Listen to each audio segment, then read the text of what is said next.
aka Z-Money, aka It Don't Matter. Who to the right? Yo, your boy K-Show Everything, your boy Immature Kai, you already know the visage.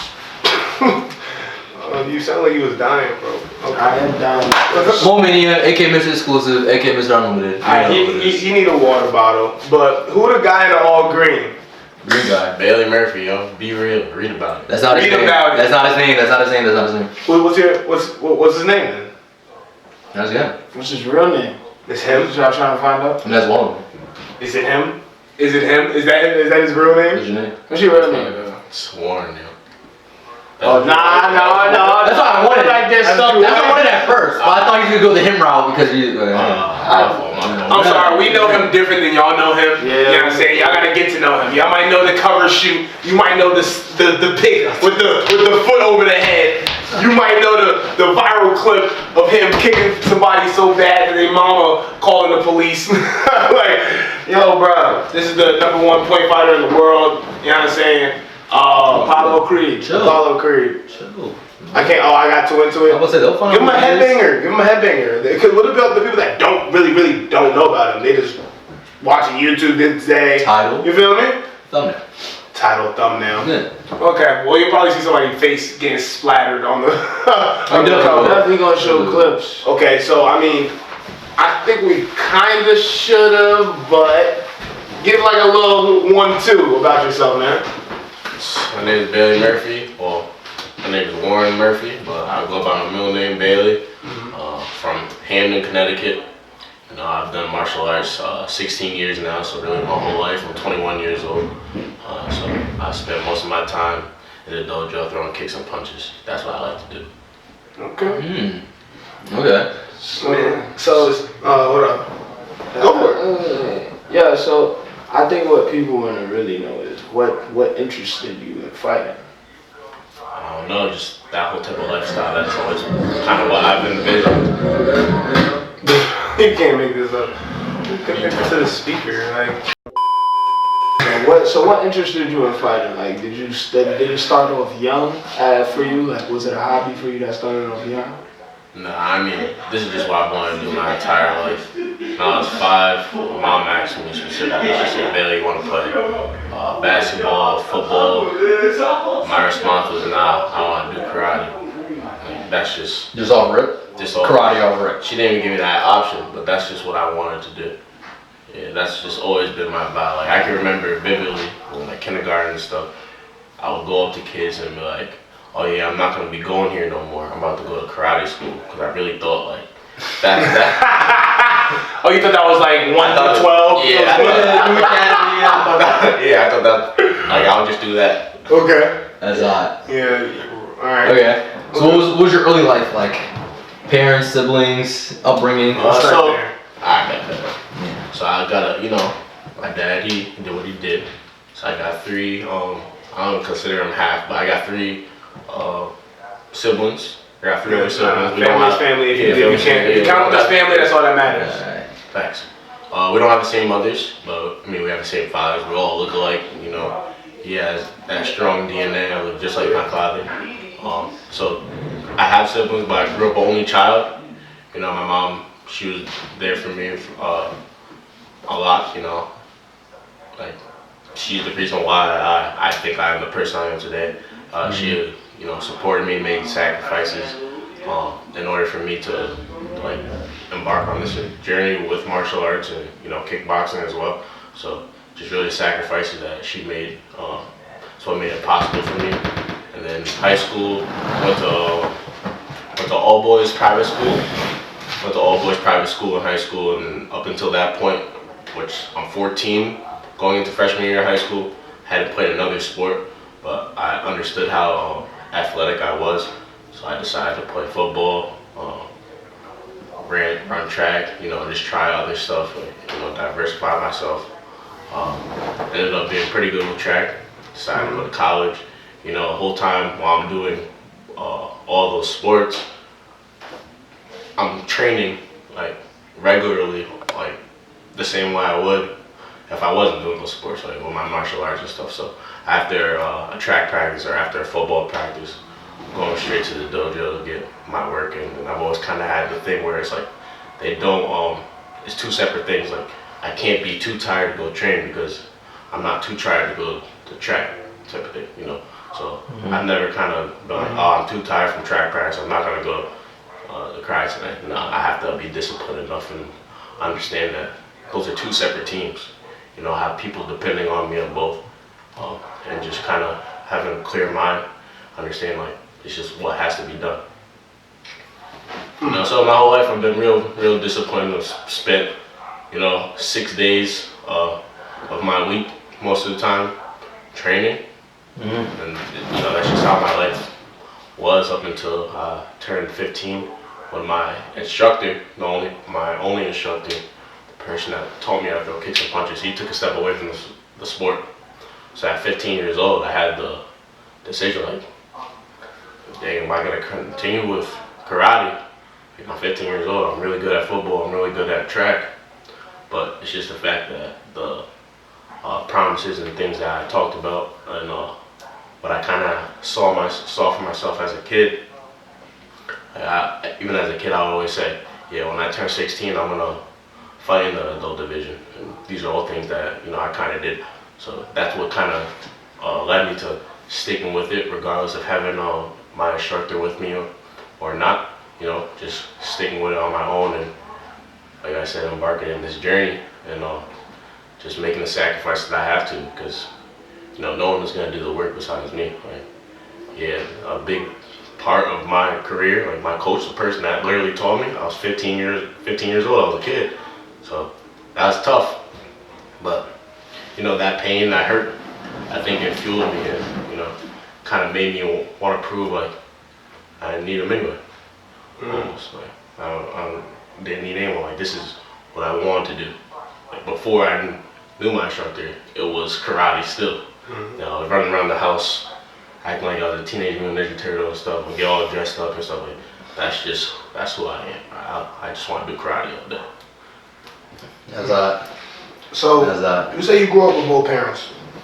Like, do you feel like that kind of influenced you in some way? Because I mean, like, it could be different. I don't know if they were both in the same house ever or are they? Yeah, talk about. No. So my parents are divorced. I've never lived in the house together with my parents.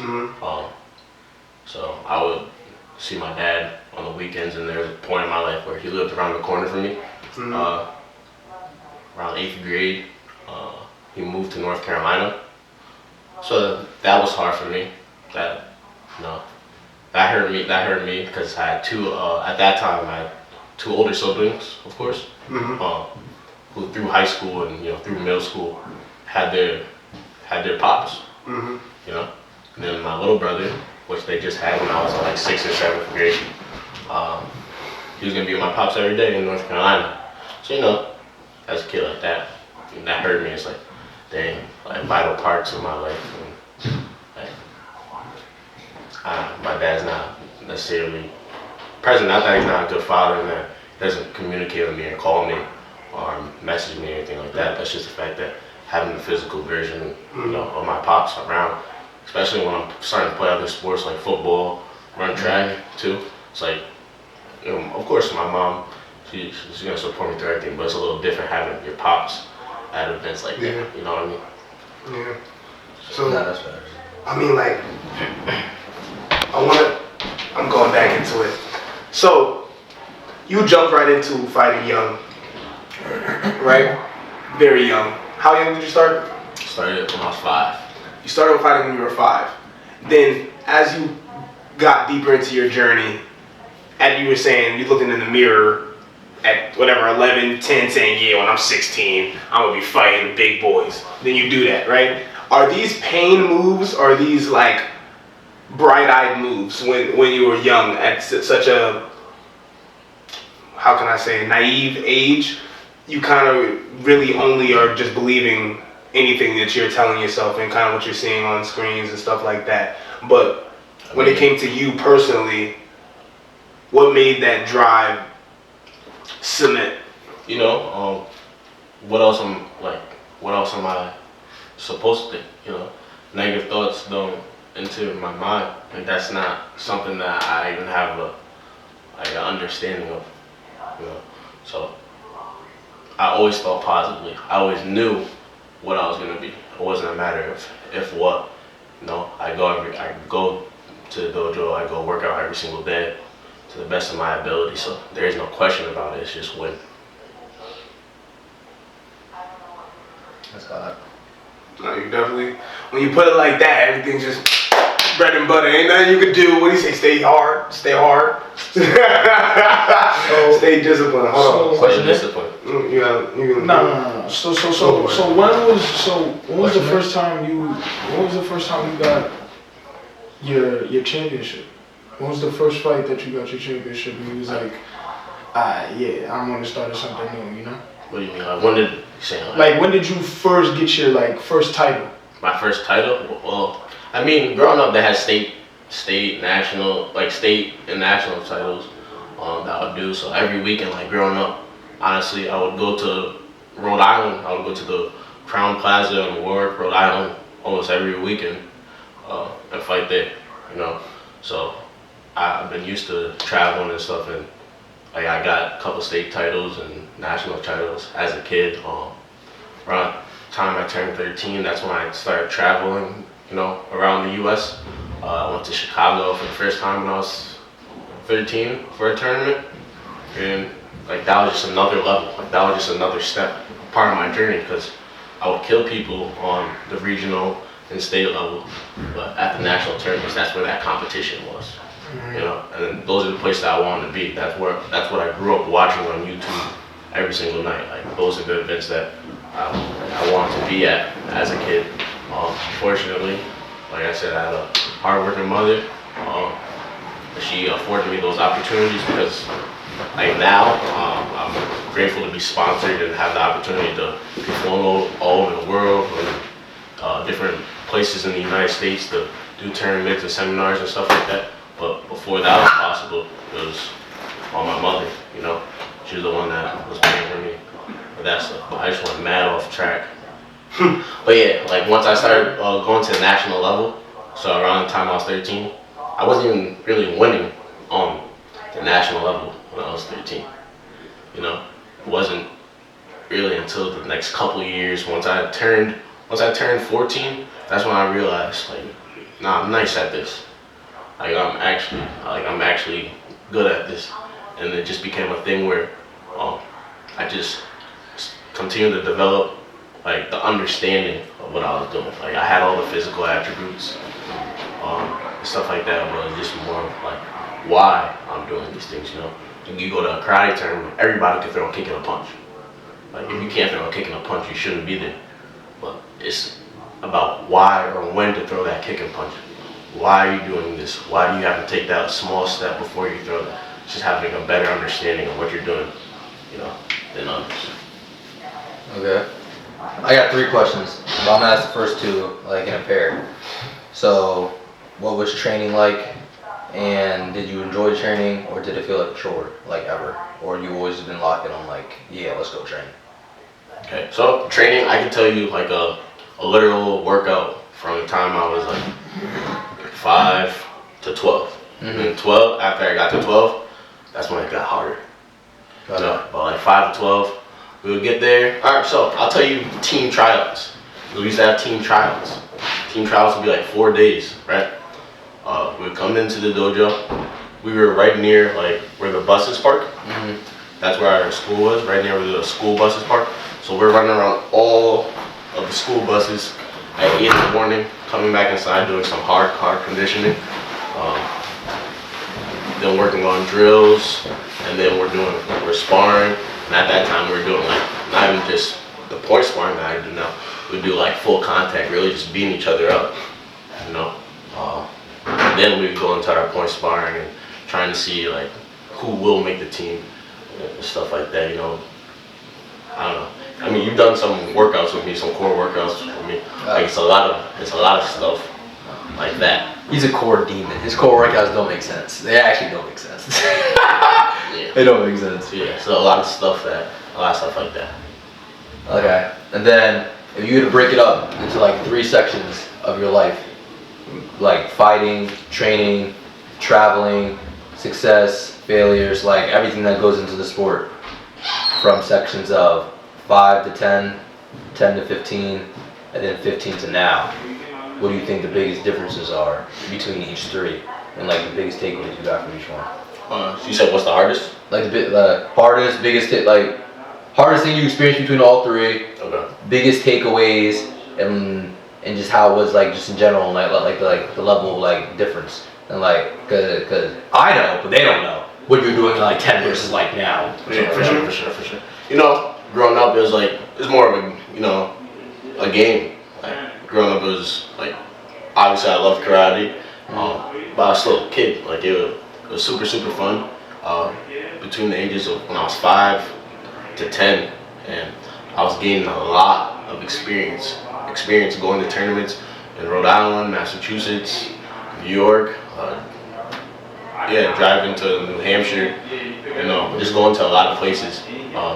The hardest thing is like during that time, like I would lose, you know, like I was good, I'll definitely win a lot, but there's still a lot of points of my time from 5 to 10 I would lose. Like my first tournament, I lost, I got third. It's not like I just came in just winning, you know. So yeah, and then the next step you said 5 to 10, then what? 10 to 15. 10 to 15.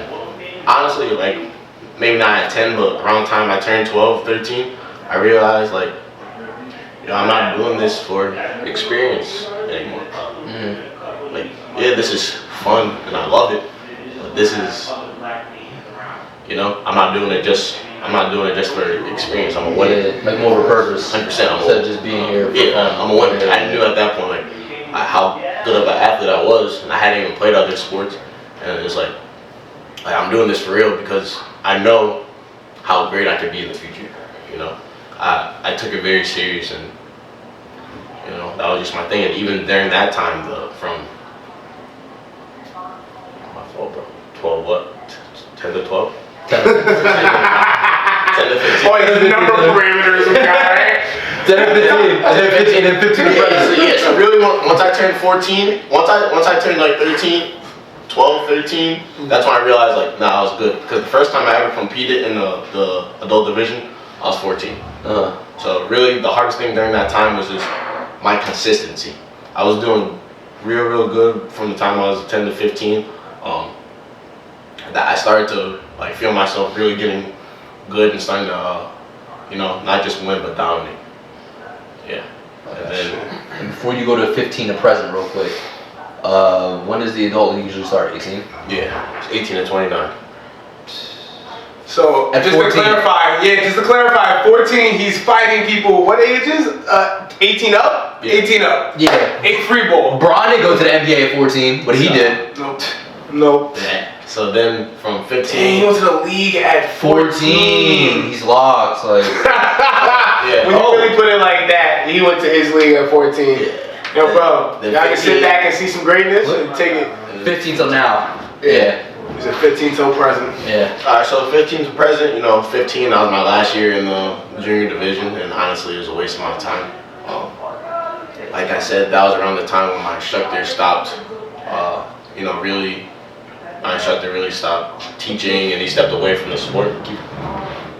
He stepped away from the sport.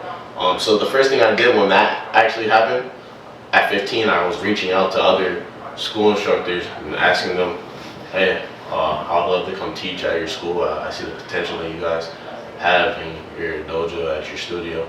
I'd love to, you know, be a part of their success. So at 15, I got my first job teaching. That was your first job teaching? Yeah. That's tough. Yeah. That's I tough. got my first job teaching, and I remember, like, specifically coming home from practice. After my instructor had stopped, but his father still owned the school, and they would open it up. Still, it was in the process of just closing altogether. But I remember specifically coming home from practice one day, and my mom was like, "B, what are you gonna do about this season? Like, how are you gonna train?" And I said straight up, like, I don't need to train for the rest of the season. I still won't lose. And that wasn't a lot of people, even my mother, she would Yeah, say, can you repeat that bar for the people? You got a train first to the seat? Wait, what? Repeat that bar for the people. Repeat that bar for the people, man. I said, I don't have to train for the rest of the season, and it won't make a difference. I still will not lose. in the 2017 season when I was 15 years old. And did it happen? Did you lose? Of course not. Hot. Oh my god. So Yeah, for the people watching, don't mistake my confidence for arrogance. I'm a realist. Like, you know, the way I talk, you might find it me being overconfident or cocky. Okay, yeah. But it's not like that. Is truthfully how I feel. And if you don't have that confidence within yourself, you have no reason to be in the ring with me or do anything competitive near me. Cause that's me. That's just how, you know, crazy I am and how. Facts. And like, I don't know. If you're gonna do something competitive, you're gonna do something for real, and take it seriously, you should have that level of confidence. And I was also in the junior division. You know, I was 15 and I was in the junior division, and I kind of understood like that these kids I'm fighting are not on my level. Because I mean, from the time I was 14, I've been fighting like a grown man, right? Then once I turned 16, that's when I officially entered the adult division. And my first, so this is how a tournament works. They have a lightweight overall and a heavyweight overall. I'm 160 pounds, so I'm a welterweight. So that puts me in the lightweight section. I'm the last division in the lightweight section, so it'll be 160 to 169, which is welterweight, and you'll have 150 to 159, which is light welterweight, right? And then on this side, you'll have lightweight, which is 140 to 149 pounds, and then you'll have 139 and under, which is super light. Right? So the winners of those divisions, so the winner of 160 and the winner of 150, after they've won their divisions, they fight each other. Then the winner of 140 and the winner of 130, they fight each other. Then those two winners, they fight off for the lightweight overall. That's how the tournament works. That's how you make your money, right? So my first year in adult at 16 years old, out of the... You want to give them backdrop on how you got to the adult, or you can't drop those logistics on the tube? What do you mean? What do you mean got to the adult? Yes, speak your mind freely. This is I'm a trying not to... safe space. Yeah, so, you know, the first time I ever got... I'll come back to this. Was about to tell you guys about how many overalls I have. I'll do that first. Alright, do that first. Alright. So, my first tournament as an adult, I made it to the final fight, and I ended up losing. Right. Okay. First tournament as an adult. My second tournament as an adult, which was at the place that I grew up doing tournaments at every weekend, in Warwick, Rhode Island, Ocean State Grand Nationals in 2018, against the same person. For that final fight, I ended up winning my first adult lightweight overall. Right. So that's one in my first year. Two, at New England Open, which is another tournament, and obviously in New England. 2 months later, I won my second. Then a month later in Orlando, I won my third. And then So it was a wedding. a month later, I won my fourth. Kind of, but no. Like, in between those, I was taking L's. I was taking L's, you know? Like, I was winning. It was my first year in adult. Like, I'm fighting adults. I'm fighting people that are seasoned fighters that have been doing this for a while. You know, they take this serious the same way I take this serious.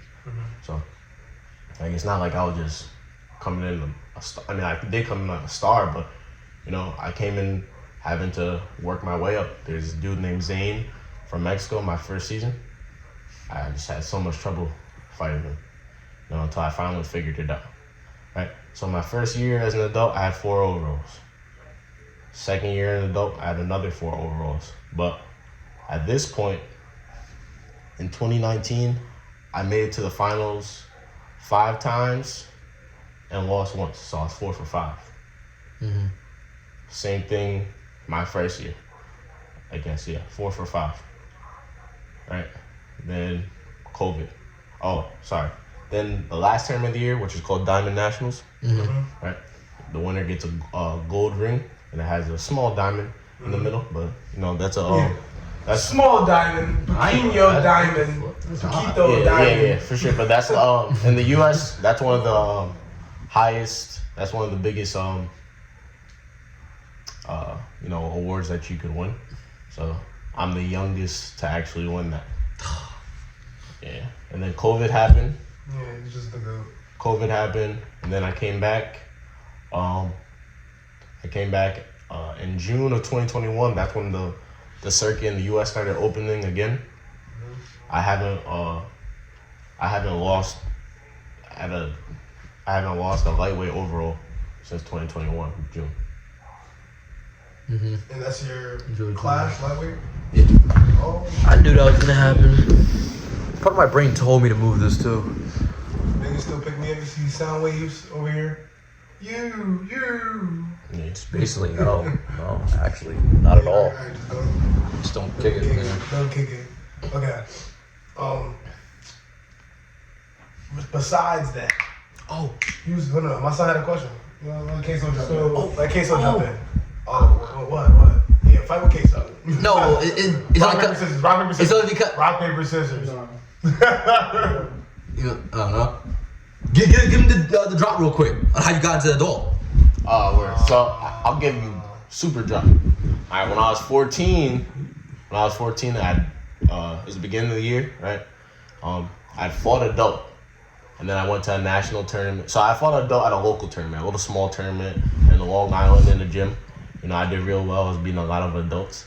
And then I fought this guy, my big bro, Cameron Dawson. He was on Team Paul Mitchell at the time. He wasn't super old. I think he was 17 or 18 himself at the time. But I mean, hit like a grown man. He's a heavyweight. So I mean, that was an awesome experience for me. You know, at 14 to take an L like that. I think that's super important for me to, get my butt whooped like that at 14. It's kind of helped shape me into the, fighter I am today. Like around the time I was 14, I was going to a lot of local tournaments and taking L's and getting beat by, top guys during that time. And I'm super grateful for that. But yeah, after that tournament that I competed at in adult, I went to another tournament in Chicago. It was a national tournament, and I was going to compete as a junior, obviously, but I wasn't going to compete in the 14-15 division. I wanted to compete in the 16-17 division, right? So I went and competed in the 16-17 division. I won, right? A week later, they had a little podcast called Point Fighter Radio at the time. And I was talking on the phone, and they asked me how old I was, and I said straight up, I had nothing to lie about. I said I was 14, and that was one of the worst decisions I could make. I ended up getting protested out of the 16-17 division. So now I'm fighting 14-15 again. I'm already winning 16-17 division, so now it's like a waste of my time. Yeah. It's a waste of my time. But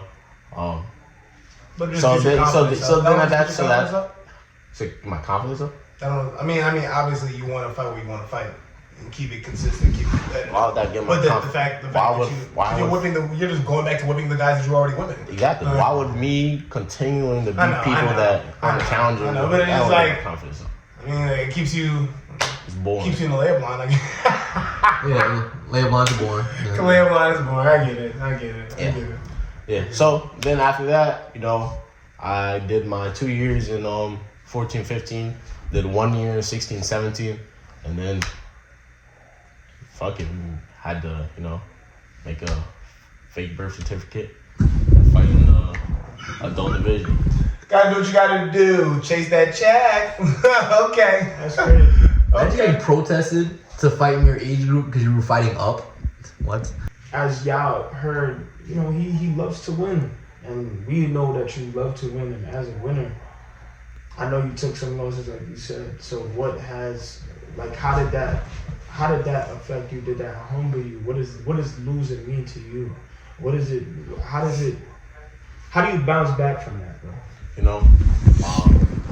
I actually enjoy that process. I love winning, but I hate losing that much more. I think that's the separator. Like after a loss I allow it to drive me crazy. Like I allow it to be the first thing that's on my mind. Like, I want that to be the first thing on my mind. That's a little different. I ain't never didn't heard think about it like nobody. that. I always be pushing things to the back of my brain, trying to get it. I got a clear sight. He said, "Nah, keep it in the forefront. Let it get you tight." I hear it. 100%. I hear it. Like if you lose, I hate when people say, "Oh, it's okay, just get them next time." No, when my students, when they lose, they're all sad and they're crying. I said, that's exactly how you should feel. Now, what are you gonna do next? Really take That's them facts, there. bro. that's you. It's important to lose. You learn so much about yourself once you lose. Because if you lose, just because you lose doesn't make you a loser.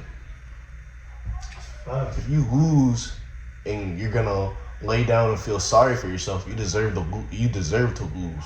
You're a loser. But if you lose and you're like, nah, I'm about to spin back, let me grind and come back and win and dominate. Like, that's the only thing that makes sense to me. I don't want to understand the other people that, they lose and they want to go feel sorry for themselves and not do anything or put in the work. Like, I have nothing for you. That's not me. I don't understand that, and I'm not even willing to understand that. That's a loser shit. Very shit. I feel it. And I know there's been times where I've seen it where you came and you hated losing, you hated it, and I can definitely vouch right now that this is one person that has lost a lot of battles and fought every single one and then accomplished fighting every single one. Usually a lot of people in a lot of movies and a lot of shows, you don't usually see that, bro. You don't see a lot of people do that shit. You know what I'm saying? So when you do see somebody do that, that's a sense of motivation. That just goes to show that, yo, bro, there's no such thing as failing if you keep trying. And I see that he keeps trying, and that's why he's the best, bro. That's why he's the best. He came here with a title. I've never seen anybody come here with a title. I've never seen that. I've never seen an actual fighting double. Yeah, he got so much stuff. Keep go into it. He got so much stuff that we have extra golds laying around here that he tosses. He comes in here. He'll come in here after a late workout, 11 p.m. Oh, take this fucking shit. Like, he drops it on the ground. Like, what? I'm like, yo, bro, isn't that the gold? He's like, yeah, first place, another one. I'm like, yo, bro, it's your 5th one this week. You're like, hey, man. But at the same time, all jokes aside, you feel me? This man puts in work for every little bit that he gets. And that's the main point. So wait. That's the main point. So I got another question, bro. I don't really know any fighters. I don't think we know any fighters, like professional fighters, as far as like. No, I definitely don't come to be told. Yeah, but like, who do you see yourself as, or who do you look up to? What fighter do you look up to? And see yourself as? 100%. Well, I don't see myself as any fighter besides Billy Murphy. I'm the one and only. I don't think there's ever been a fighter really like me. From my size, my speed, my mind, just the things that I do in the ring. I just enjoy doing things that people have never seen before, and being the reason why a tournament is memorable. Like, you think of a tournament, I want my name to be the next thing that you say, type of thing. And fighters that I've I wouldn't say try to become, but fighters that I'm trying to kind of emulate, like Jack Fallon, Raymond James. Just lay out with the chips. Do y'all see that? Gotta put away. Do y'all see that? Do y'all see that? He said, it don't get too comfortable. Better not get too comfortable. He's Better not get too comfortable. Better don't get too comfortable. Bro. Better not get too comfortable. Better not get too comfortable. Yo, bro. This is exactly what I was saying. This is art. This is magic. Undisputed Undisputed bro. The list goes on. These are not from Five Below, by the way. It's 8 from 5 Below. This is my real lion. How? I'm dead serious. It cut me. That was it. They got a gym on it. They sharp, bro. These is sharp. It's my favorite one. Y'all gotta see the gyms on this boy. That was it really is going. That was hot. Yeah, That one's my favorite one. And then these are just. I see the gyms on it. I seen him with this on in one of his vids. Nah, the green is. I like the green. My fault. I like the green too. I'll say. And Bro, these we are got just extra all. medals that I only I'm gonna say, these are just the belt that he has here. There's match that is straight. I be mad. You know what? He gave us mad trophies. I don't even know where they're at. And you know why? You know why he's the real GOAT? We just sat here and brought out all his merchandise. He ain't say a goddamn word. Nah, bro, the humble dude. Cause it speaks for itself, bro. It speaks for itself, bro. So who, like I was saying before, like who's one of your favorite fighters that you feel that, you know, someone inspired you? Yeah, for sure.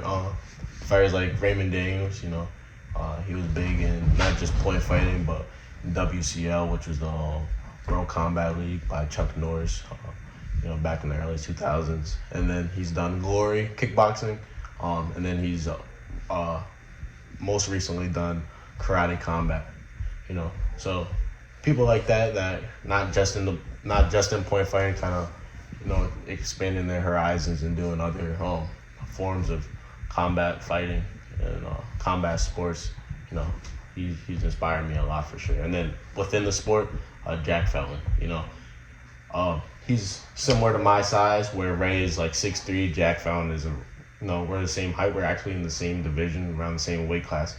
So yeah, I've always looked up to him because I kind of saw myself being that same size, that same kind of build that he is. Let's go. All right. Let's go outside of the fighting arena, right? Since you said, my fault, I got hiccups. But you said to the people that you don't really compare yourself too much. Obviously, you have that guy that you look up to, but even though you have him, I know you got yourself in a totally different lane. 100%. So, who outside of the fighting arena or the fighting sport did you look up to? Who are just people that you look up to, or anything that you look up to?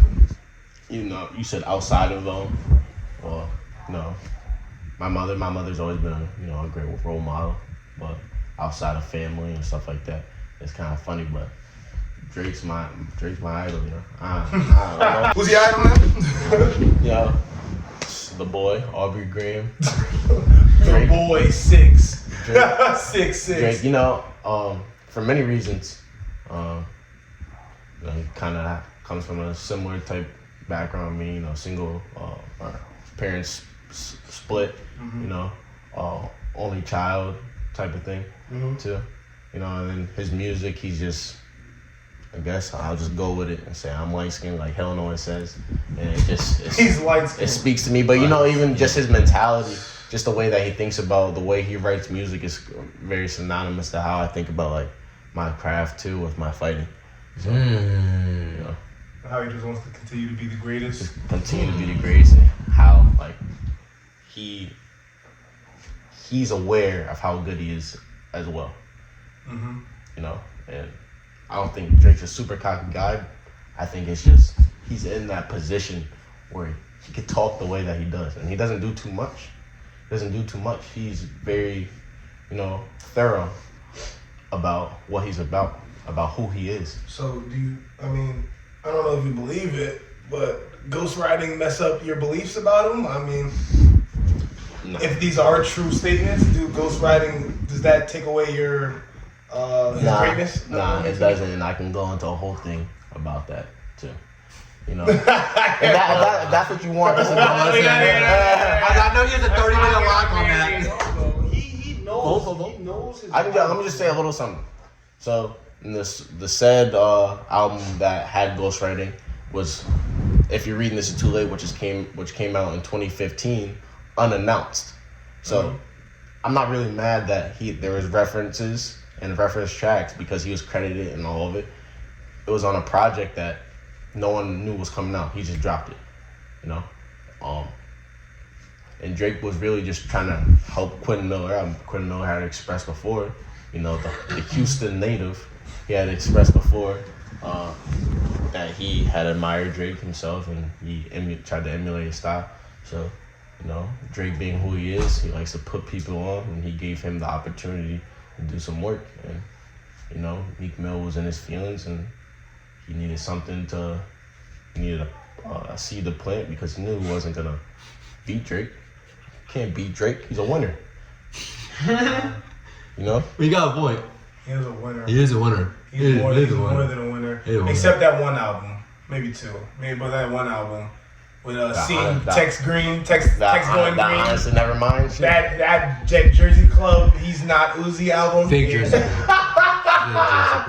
That what's it called? Forever 21 music that he was trying to make. I don't know.